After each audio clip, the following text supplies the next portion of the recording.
ਦੁਸ਼ਮਣ ਲੱਭਦਾ ਹੈ ਕਿ ਵੀ ਉਸਨੇ ਕਿਵੇਂ ਸ਼ਰਾਰਤ ਕਰਨੀ ਹੈ, ਕਿਵੇਂ ਜੇ ਅਫਗਾਨ ਤਾਲਿਬਾਨ ਦੇ ਨਾਲ ਪਾਕਿਸਤਾਨ ਦੇ ਰਿਲੇਸ਼ਨਸ ਸਟ੍ਰੇਨਡ ਹੋਏ ਤੇ ਕਿਵੇਂ ਮੋਦੀ ਅਮਿਤ ਸ਼ਾਹ ਨੇ ਜੰਪ ਕੀਤਾ, ਉਹਨਾਂ ਦੇ ਮੁਤੱਕੀ ਨੂੰ ਜਵਾਈ ਬਣਾ ਕੇ ਸੱਦ ਕੇ ਕੀਤਾ। ਔਰ ਅੱਜ ਜੋ ਪਾਕਿਸਤਾਨ ਦੇ ਨਾਲ ਲਗਾਤਾਰਤਾ ਨਾਲ ਅਫਗਾਨ ਰਜੀਮ ਕਰ ਰਿਹਾ, ਕੌਣ ਇਹਦੇ ਬਿਹਾਈਂਡ ਹੈ?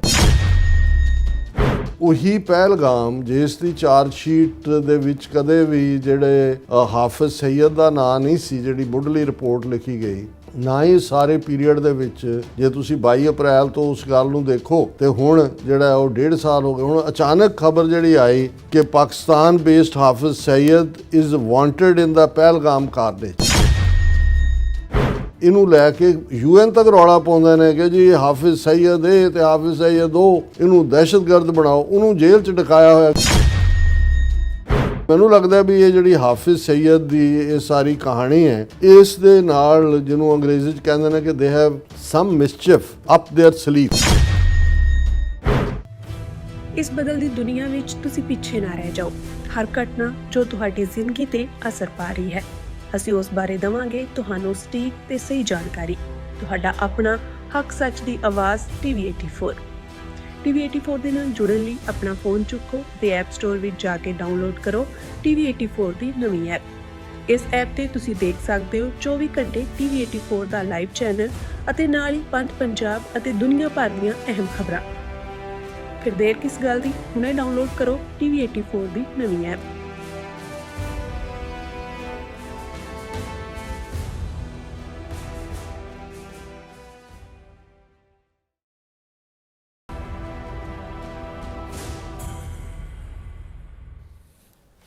ਦਰਸ਼ਕੋ, ਬ੍ਰੇਕ ਤੋਂ ਬਾਅਦ ਤੁਹਾਡਾ ਸਭ ਦਾ ਭਰਪੂਰ ਸਵਾਗਤ ਹੈ। ਸੋ ਵੀਅਰਸ, ਗੱਲਬਾਤ ਕਰਨ ਜਾ ਰਹੇ ਹਾਂ ਕਿ ਭਾਰਤ ਦੀ ਕੇਂਦਰੀ ਏਜੰਸੀ NS ਨੇ ਲਸ਼ਕਰ-ਏ-ਤਾਇਬਾ ਦੇ ਆਗੂ ਹਾਫਿਜ਼ ਸਈਦ ਦਾ ਨਾਂ ਪਹਿਲਗਾਮ ਕਤਲੇਆਮ ਦੀ ਚਾਰਜਸ਼ੀਟ ਵਿੱਚ ਸ਼ਾਮਲ ਕਰ ਦਿੱਤਾ ਹੈ।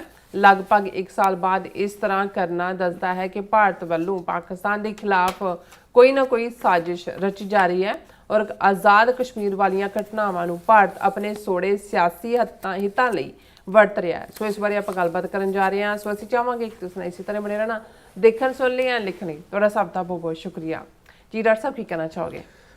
ਦੇਖੋ, ਬਹੁਤ ਕੁਛ ਬੜੀ ਤੇਜ਼ੀ ਦੇ ਨਾਲ ਬਦਲਿਆ, ਜੋਗ੍ਰਾਫਿਕਲੀ ਵੀ ਔਰ ਮਿਲੀਟੈਰੀਲੀ ਵੀ। ਔਰ ਜਦੋਂ ਅਸੀਂ ਅੱਡ-ਅੱਡ ਖਿੱਤਿਆਂ ਦੇ ਵਿੱਚ ਦੁਨੀਆ ਦੇ ਹੋ ਰਹੀਆਂ ਤਬਦੀਲੀਆਂ ਦੇਖ ਰਹੇ ਹਾਂ ਤਾਂ ਉਸ 'ਚ ਕੋਈ ਸ਼ੱਕ ਨਹੀਂ ਹੈ ਕਿ ਸਾਊਥ ਏਸ਼ੀਆ ਦੇ ਵਿੱਚ ਵੀ ਵੱਡਾ ਜਿਹੜਾ ਖੇਲਾ, ਜੇ ਇਹਨਾਂ ਦੀ ਬੰਗਲਾ ਜ਼ਬਾਨ 'ਚ ਕਹਿਣਾ ਹੋਇਆ ਇੰਡੀਆ, ਜਿਹੜਾ ਕਿ ਮੋਦੀ ਦੀ ਦੂਸਰੀ ਟਰਮ ਤੱਕ ਪਹੁੰਚਦਿਆਂ ਆਪਣੇ ਆਪ ਨੂੰ ਜਿਨ੍ਹਾਂ ਨੇ ਵਿਸ਼ਵ ਗੁਰੂ ਐਲਾਨ ਦਿੱਤਾ ਸੀ, ਅਮਰੀਕਾ ਨੇ ਭਾਰਤ ਦੇ ਨਾਲ ਆਪਣੀ ਉਸ ਕਿਸਮ ਦੀ ਸਾਂਝ ਜਿਹਦੇ 'ਚ ਕਿ ਈਵਨ ਉਹਨਾਂ ਨੇ ਆਪਣੀ centre command system Indo Pacific command ਬਣਾ ਦਿੱਤਾ ਸੀ ਇੰਡੀਅਨ ਓਸ਼ਨ 'ਚ।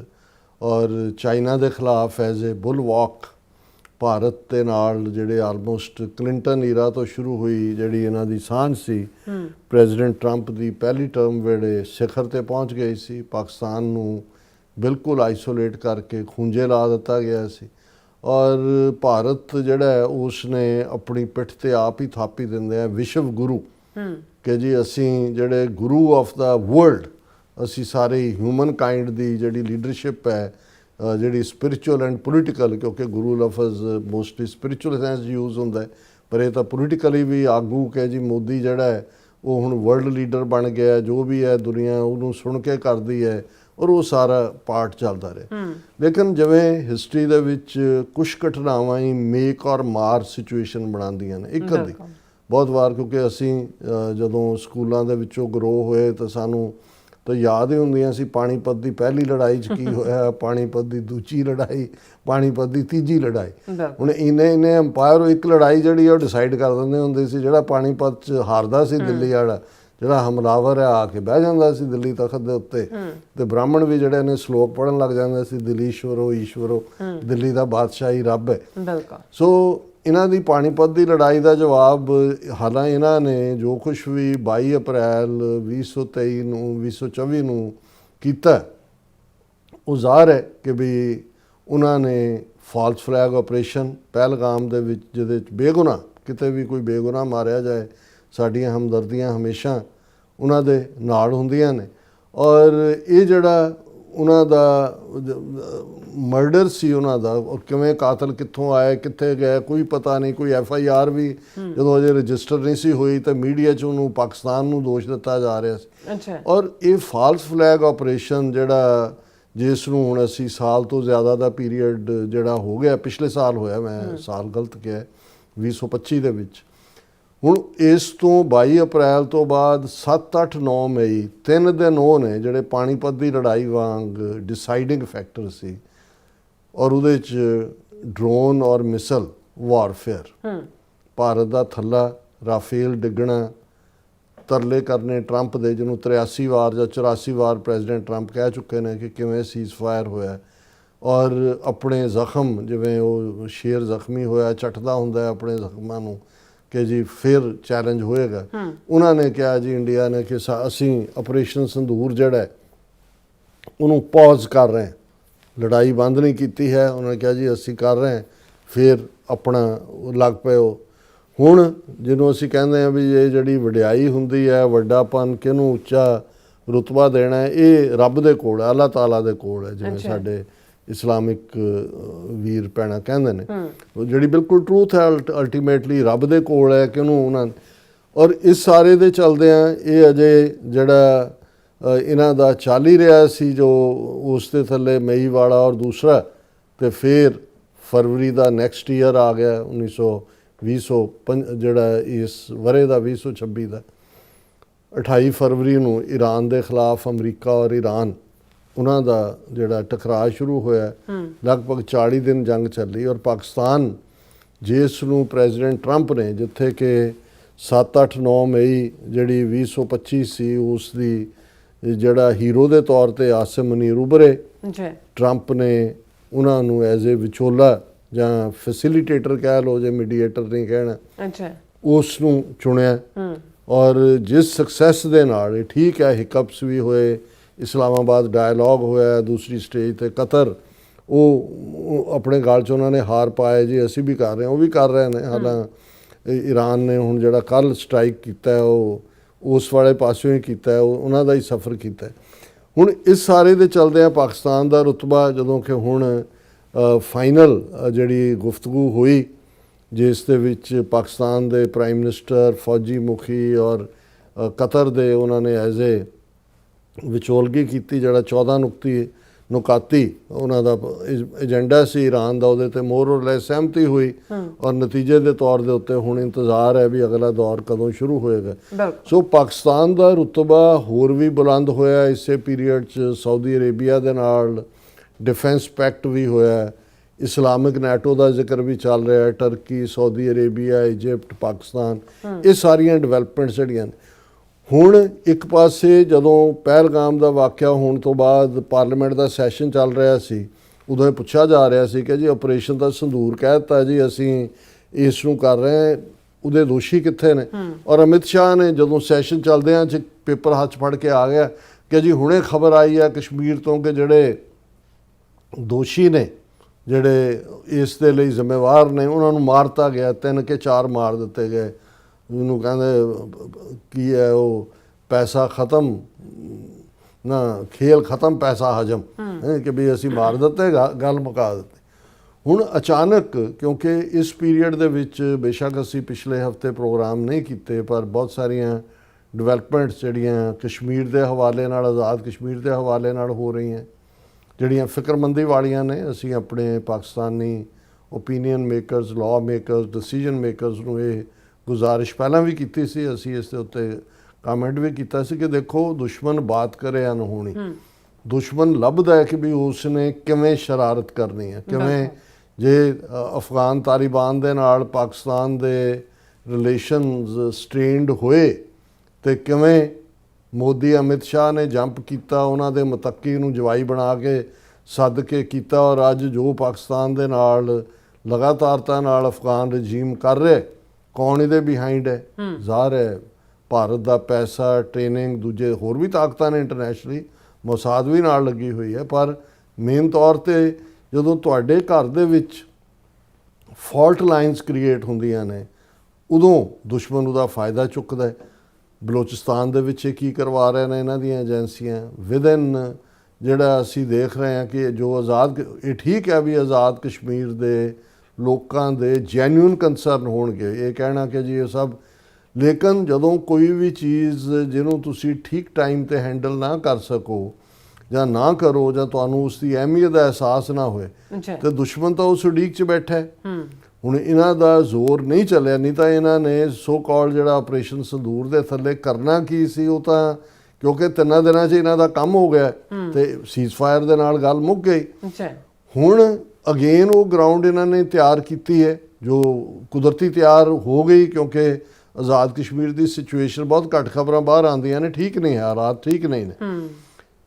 ਹੁਣ ਉਹੀ ਪਹਿਲਗਾਮ ਜਿਸ ਦੀ ਚਾਰਜ ਸ਼ੀਟ ਦੇ ਵਿੱਚ ਕਦੇ ਵੀ ਜਿਹੜੇ ਹਾਫਿਜ਼ ਸਈਦ ਦਾ ਨਾਂ ਨਹੀਂ ਸੀ, ਜਿਹੜੀ ਮੁੱਢਲੀ ਰਿਪੋਰਟ ਲਿਖੀ ਗਈ, ਨਾ ਹੀ ਸਾਰੇ ਪੀਰੀਅਡ ਦੇ ਵਿੱਚ, ਜੇ ਤੁਸੀਂ 22 ਅਪ੍ਰੈਲ ਤੋਂ ਉਸ ਗੱਲ ਨੂੰ ਦੇਖੋ ਤੇ ਹੁਣ ਜਿਹੜਾ ਉਹ 1.5 ਸਾਲ ਹੋ ਗਏ। ਹੁਣ ਅਚਾਨਕ ਖਬਰ ਜਿਹੜੀ ਆਈ ਕਿ Pakistan based Hafiz Saeed is wanted in the Pahalgam carnage, ਕਿ ਜਿਹੜੀ ਪਹਿਲਗਾਮ ਦਾ ਕਤਲੇਆਮ ਹੋਇਆ ਉਹਦੇ 'ਚ ਹਾਫਿਜ਼ ਸਈਦ ਲੋੜੀਂਦਾ ਹੈ। ਔਰ ਉਹ 76 ਸਾਲਾਂ ਦਾ ਬੁੱਢਾ ਆਦਮੀ ਜਿਹੜਾ ਆਲਰੇਡੀ 4 ਸਾਲਾਂ ਤੋਂ ਜ਼ਿਆਦਾ ਸਮੇਂ ਤੋਂ ਜੇਲ੍ਹ ਦੇ ਵਿੱਚ ਬੰਦ ਹੈ। ਪਹਿਲਾਂ ਇਹਨਾਂ ਨੇ, ਕਿਉਂਕਿ ਇਹ ਲਸ਼ਕਰ ਤਾਇਬਾ ਦੇ ਨਾਲ ਜੋੜ ਕੇ, ਔਰ ਇਸ ਗੱਲ ਦਾ ਧਿਆਨ ਹੈ ਜਿਉਂ ਹੀ ਲਸ਼ਕਰ ਤਾਇਬਾ ਦਾ ਜ਼ਿਕਰ ਆਉਂਦਾ ਹੈ, ਮੇਰੇ ਸਾਹਮਣੇ ਕਸ਼ਮੀਰ ਵਾਦੀ ਦੇ ਵਿੱਚ 20 ਅਪ੍ਰੈਲ 2000 ਨੂੰ ਚਿੱਠੀ ਸਿੰਘਪੁਰਾ, ਜ਼ਿਲ੍ਹਾ ਅਨੰਤਨਾਗ ਦੇ ਚਿੱਠੀ ਸਿੰਘਪੁਰਾ 'ਚ 35 ਸਿੱਖਾਂ ਨੂੰ ਕਿਵੇਂ ਘਰੋਂ ਕੱਢ ਕੇ ਕੰਧ ਨਾਲ ਖੜੇ ਕਰਕੇ ਉਹਨਾਂ ਦਾ ਕੋਲਡ ਬਲੱਡਡ ਮਰਡਰ ਕੀਤਾ ਗਿਆ ਸੀ। ਉਦੋਂ ਵੀ ਦੋਸ਼ ਜਿਹੜਾ ਹੈ ਲਸ਼ਕਰ ਤਾਇਬਾ ਦੇ ਸਿਰ ਮੜਿਆ ਗਿਆ ਸੀ ਕਿ ਲਸ਼ਕਰ ਤਾਇਬਾ ਨੇ ਕਰਤਾ। ਇਹ ਤਾਂ ਬਾਅਦ ਦੇ ਵਿੱਚ, ਸਾਨੂੰ ਤਾਂ ਪਹਿਲਾਂ ਵੀ ਪਤਾ ਸੀ ਵੀ ਇਹਨਾਂ ਦੀਆਂ ਏਜੰਸੀਆਂ ਦਾ ਕੰਮ ਹੈ, ਕਿਉਂਕਿ ਪ੍ਰੈਜ਼ੀਡੈਂਟ ਕਲਿੰਟਨ ਦੀ ਭਾਰਤ ਫੇਰੀ ਸ਼ੁਰੂ ਹੋਈ ਸੀ 20 ਮਾਰਚ ਨੂੰ, ਦਿੱਲੀ ਏਅਰਪੋਰਟ ਤੇ ਉਤਰਿਆ, ਕਸ਼ਮੀਰ ਦੀ ਮੂਵਮੈਂਟ ਚੱਲ ਰਹੀ ਸੀ, ਉਹਨੂੰ ਸਾਈਡ ਟਰੈਕ ਕਰਨ ਲਈ ਜਿਹੜਾ ਹੈ ਉਹਨਾਂ ਨੇ ਇਕਾਰਾ ਕੀਤਾ। ਔਰ ਇਹਦਾ ਇੰਕਸ਼ਾਫ ਖੁਦ ਹੀ ਪ੍ਰੈਜ਼ੀਡੈਂਟ ਕਲਿੰਟਨ ਨੇ ਜਦੋਂ ਉਹਦੀ ਸੈਕਟਰੀ ਆਫ ਸਟੇਟ ਪਹਿਲੀ ਟਰਮ ਤੋਂ ਬਾਅਦ ਉਹ ਰਿਟਾਇਰ ਹੋਈ, ਮੈਡਲਿਨ ਐਲਬਰਾਈਟ, ਉਹਨੇ ਕਿਤਾਬ ਲਿਖੀ ਮਾਈਟੀ ਐਂਡ ਅਲਮਾਈਟੀ, ਉਹਦਾ ਫੋਰਵਰਡ ਪ੍ਰੈਜ਼ੀਡੈਂਟ ਕਲਿੰਟਨ ਨੇ ਲਿਖਿਆ। ਉਹਨੇ ਲਿਖਿਆ ਵੀ ਇੰਡੀਅਨ ਏਜੰਸੀਆਂ ਨੇ 35 ਸਿੱਖਾਂ ਨੂੰ ਮਾਰਿਆ ਔਰ ਇਹ ਸਬੂਤ ਆਪਣੇ ਆਪ ਸਾਹਮਣੇ ਆ ਗਿਆ। ਇਹਨਾਂ ਨੇ ਹੁਣ ਵੀ ਜਦੋਂ ਇਹਨਾਂ ਨੂੰ ਇਹ ਜਿਹੜਾ ਆਪਰੇਸ਼ਨ ਪਹਿਲਗਾਮ ਵੀ, ਉਸ ਤੋਂ ਪਹਿਲਾਂ ਜਿਹੜਾ ਹੁਣ ਮਰ ਗਿਆ ਸਤਪਾਲ ਮਲਿਕ, ਜੰਮੂ ਕਸ਼ਮੀਰ ਦਾ ਗਵਰਨਰ ਸੀ, ਜਿਹੜਾ ਪੁਲਵਾਮਾ ਕਾਂਡ ਜਿਹਦੇ ਥੱਲੇ ਇਹਨਾਂ ਨੇ ਕਿਹਾ ਜੀ ਅਸੀਂ ਜਿਹੜਾ ਉਹ ਸਰਜੀਕਲ ਸਟ੍ਰਾਈਕ ਕਰਤਾ, ਬਾਲਾਕੋਟ ਕਰਤਾ, ਉਹ ਵੀ ਇਹਨਾਂ ਦਾ ਮੈਨੂਫੈਕਚਰਡ। ਹੁਣ ਇੱਕ ਪਾਸੇ ਅਚਾਨਕ ਐਸਾ ਕੀ ਹੋਇਆ ਕਿ ਵੀ, ਔਰ ਇਹਨੂੰ ਲੈ ਕੇ UN ਤੱਕ ਰੌਲਾ ਪਾਉਂਦੇ ਨੇ ਕਿ ਜੀ ਹਾਫਿਜ਼ ਸਈਦ ਇਹ ਤੇ ਹਾਫਿਜ਼ ਸਈਦ ਉਹ, ਇਹਨੂੰ ਦਹਿਸ਼ਤਗਰਦ ਬਣਾਓ, ਉਹਨੂੰ ਜੇਲ੍ਹ 'ਚ ਡਕਾਇਆ ਹੋਇਆ, ਕਿਉਂਕਿ ਜਿਹੜੀ ਗ੍ਰੇ ਲਿਸਟ ਉਹਨਾਂ ਨੇ ਤਿਆਰ ਕੀਤੀ, ਜਿਹੜੇ IMF ਔਰ ਦੂਸਰੇ ਨੇ, ਉਹਨਾਂ ਨੇ ਪਾਕਿਸਤਾਨ ਨੇ ਉਹਨੂੰ ਅੰਦਰ ਡੱਕਿਆ ਹੋਇਆ।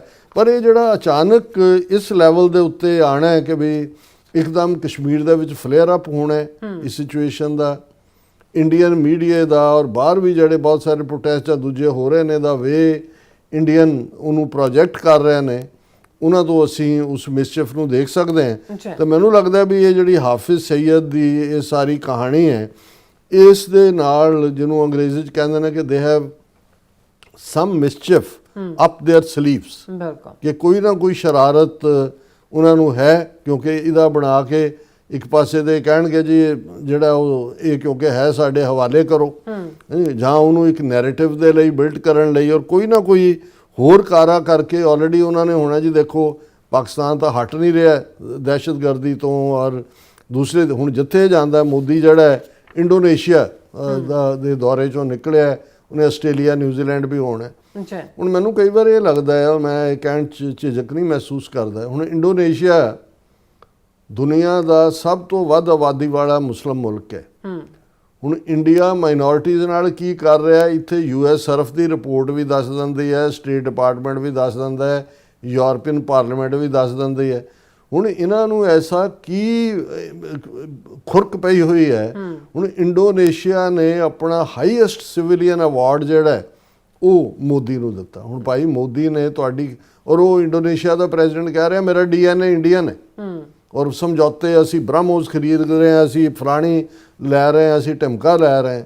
ਹੁਣ ਇਸ ਤੋਂ ਪਹਿਲਾਂ ਉਹੀ ਕੰਮ ਸਾਊਦੀ ਅਰੇਬੀਆ UAE ਨੇ ਇਹਨੇ ਕੀਤਾ, ਸਦਕੇ ਹਾਈਐਸਟ ਅਵਾਰਡ। ਜੀ। ਵੀ ਤੁਸੀਂ ਕਿਸ ਕਿਸਮ ਦੇ ਮੁਸਲਮਾਨ ਹੋ? ਇੱਕ ਪਾਸੇ ਤੁਸੀਂ ਇਸਲਾਮਿਕ ਭਾਈਚਾਰੇ ਦੀ ਗੱਲ ਕਰਦੇ ਹੋ, ਇੰਡੋਨੇਸ਼ੀਆ ਵਰਗਾ, ਤੁਸੀਂ ਇੰਡੀਆ ਤੋਂ ਕੀ ਲੈਣਾ? ਤੁਹਾਨੂੰ ਮੋਦੀ ਔਰ ਉਹਨਾਂ ਦਾ ਹਿੰਦੂ, ਇੱਕ ਪਾਸੇ ਇੰਟਰਨੈਸ਼ਨਲ ਏਜੰਸੀਆਂ UN ਦੀਆਂ ਦੂਜੀਆਂ ਕਹਿ ਰਹੀਆਂ ਨੇ ਵੀ ਭਾਰਤ 'ਚ ਗਰਾਊਂਡ ਤਿਆਰ ਹੈ, ਕਿਸੇ ਵੇਲੇ ਵੀ ਮੁਸਲਮਾਨਾਂ ਦਾ ਜੈਨੋਸਾਈਡ ਹੋ ਸਕਦਾ ਹੈ। ਹੁਣ ਇਸ ਸਾਰੇ ਦੇ ਜਾ ਕੇ ਵਿਚਾਰੇ ਜਿਹੜੇ ਉੱਥੇ 20 ਕਰੋੜ ਮੁਸਲਮਾਨ ਬੈਠੇ ਨੇ ਉਹ ਸੁੱਪ ਹੋ ਜਾਣ, ਕੀ ਕਰਨ ਕਿ ਜੀ ਜਿੱਥੇ ਸਾਡਾ ਮੱਕਾ ਮਦੀਨਾ, ਸਾਊਦੀ ਅਰੇਬੀਆ ਉਹ ਵੀ ਹਾਈਐਸਟ ਸਿਵਰ ਅਵਾਰਡ ਦੇ ਰਿਹਾ ਹੈ, ਦੁਨੀਆ ਦਾ ਸਭ ਤੋਂ ਵੱਡੀ ਆਬਾਦੀ ਵਾਲਾ ਇੰਡੋਨੇਸ਼ੀਆ, ਔਰ ਉੱਥੇ ਫਿਰ ਜੁਆਇੰਟ ਸਟੇਟਮੈਂਟ ਹੋ ਰਹੀ ਹੈ ਕਿ ਜੀ ਅਸੀਂ ਟੈਰਰਿਜ਼ਮ ਦੇ ਖਿਲਾਫ ਇਕੱਠੇ ਹੋ ਕੇ ਲੜਾਂਗੇ। ਅਸੀਂ ਇੰਡੋਨੇਸ਼ੀਆ ਨੂੰ ਕਿਹੜੀ ਖਬਰ ਹੈ ਵੀ ਕਿਹੜਾ ਟੈਰਰਿਜ਼ਮ ਜਿਹੜਾ ਪਾਕਿਸਤਾਨ ਇੰਡੀਆ ਦੇ ਖਿਲਾਫ? ਇਸ ਦੇ ਉਲਟ ਜਿਹੜਾ ਇੰਡੀਆ ਹੈ ਉਹ ਪਾਕਿਸਤਾਨ ਦੇ ਸੂਬਾ ਸਿੰਧ ਦੇ ਵਿੱਚ ਵੀ, ਬਲੋਚਿਸਤਾਨ 'ਚ ਵੀ, ਗਿਲਗਿਤ ਬਾਲਟਿਸਤਾਨ 'ਚ ਵੀ, ਆਜ਼ਾਦ ਕਸ਼ਮੀਰ 'ਚ ਵੀ, ਔਰ ਹੁਣ ਉਹ ਅਫਗਾਨ ਰਜੀਮ ਜਿਹੜੇ ਨੇ ਉਹਨੂੰ ਲਾਇਆ ਹੋਇਆ। ਸੋ ਮੈਨੂੰ ਇਹ ਲੱਗਦਾ ਕਿ ਵੀ ਇਹ ਜਿਹੜਾ ਲਸ਼ਕਰ ਤੋਇਬਾ ਦੇ ਹਾਫਿਜ਼ ਸਈਦ ਦਾ ਆਉਣਾ ਹੈ, ਔਰ ਜਿਸ ਕਿਸਮ ਦੇ ਮਾਹੌਲ ਫਸੇ ਹੋਏ ਨੇ, ਇਕਨੋਮੀ ਦਾ ਬੁਰਾ ਹਾਲ ਹੈ। ਅੱਜ ਹੀ ਸਾਡੇ ਵੀਰ ਇੰਡੀਆਨਾ ਤੋਂ ਦੱਸ ਰਹੇ ਸੀ ਕਿ ਭਾਈ $1 ਦੇ ਮੁਕਾਬਲੇ ਤਾਂ 105 ਰੁਪਏ ਮਿਲ ਰਹੇ ਨੇ, ਕਹਿਣ ਨੂੰ 95-96 ਦੇ। ਇਕਨੋਮੀ ਬਹੁਤ ਬੁਰਾ ਹਾਲ ਹੈ ਇਹਨਾਂ ਦਾ। ਸੋ ਇਸ ਸਾਰੇ 'ਚ ਇਹ ਜਦੋਂ ਫੇਲਿੰਗ ਹੋ ਰਹੀ ਹੁੰਦੀ ਹੈ, ਉਧਰੋਂ ਫਸੇ ਹੋਏ ਨੇ ਘਰੇਲੂ ਕਿ ਰਾਮ ਮੰਦਰ ਉਹਦੀ ਲੁੱਟ, RSS ਤੇ BJP 'ਚ ਪਿਆ, ਉਹ ਕਹਿੰਦਾ ਲੁੱਟ ਦਾ ਮਾਲ ਤੇਰੇ ਕੋਲ ਹੈ, ਉਹ ਕਹਿੰਦਾ ਲੁੱਟ ਦਾ ਮਾਲ ਤੇ ਇੱਧਰ ਸਿੱਟ ਬਣ ਗਏ, ਉੱਧਰ ਹੋ ਗਿਆ। ਜਦੋਂ ਇਹ ਸਾਰਾ ਕ੍ਰਾਈਸਿਸ ਹੈ, ਉਦੋਂ ਜਿਹੜਾ ਫਿਰ ਇਹ ਜਿਹੜੇ ਇਸ ਕਿਸਮ ਦੇ ਲੋਕ ਹੁੰਦੇ ਨੇ ਉਹ ਜੰਗ ਮਚਾਉਂਦੇ ਨੇ, ਕੋਈ ਵੀਕ ਪੁਆਇੰਟ ਲੱਭ ਕੇ ਕੋਈ ਨਾ ਕੋਈ ਸ਼ਰਾਰਤ ਕਰਦੇ ਨੇ। ਸੋ ਸਾਡੇ ਕੋਲ ਕੋਈ ਹੋਰ ਸਬੂਤ ਤਾਂ ਨਹੀਂ ਨੇ ਕਿ ਭਾਈ ਕੀ, ਲੇਕਿਨ ਕੁਝ ਚੀਜ਼ਾਂ ਇੰਡੀਕੇਟ ਕਰ ਰਹੀਆਂ ਹੁੰਦੀਆਂ ਕਿ ਕੋਈ ਨਾ ਕੋਈ ਤੂਫਾਨ ਆਉਣ ਵਾਲਾ ਹੈ, ਕੋਈ ਨਾ ਕੋਈ ਸ਼ਰਾਰਤ ਹੋਣ ਵਾਲੀ ਹੈ। ਜੀ ਰਾਜ ਸਾਹਿਬ, ਤੁਹਾਡਾ ਬਹੁਤ ਬਹੁਤ ਧੰਨਵਾਦ। ਸਾਥੀਆਂ ਬ੍ਰੇਕ ਵਿਊਅਰਸ ਤੁਸੀਂ ਇਸੇ ਤਰ੍ਹਾਂ ਹੀ ਜੁੜੇ ਰਹਿਣਾ। ਮਿਲਦੇ ਹਾਂ ਆਫਟਰ ਦਿਸ ਸ਼ਾਰਟ ਬ੍ਰੇਕ।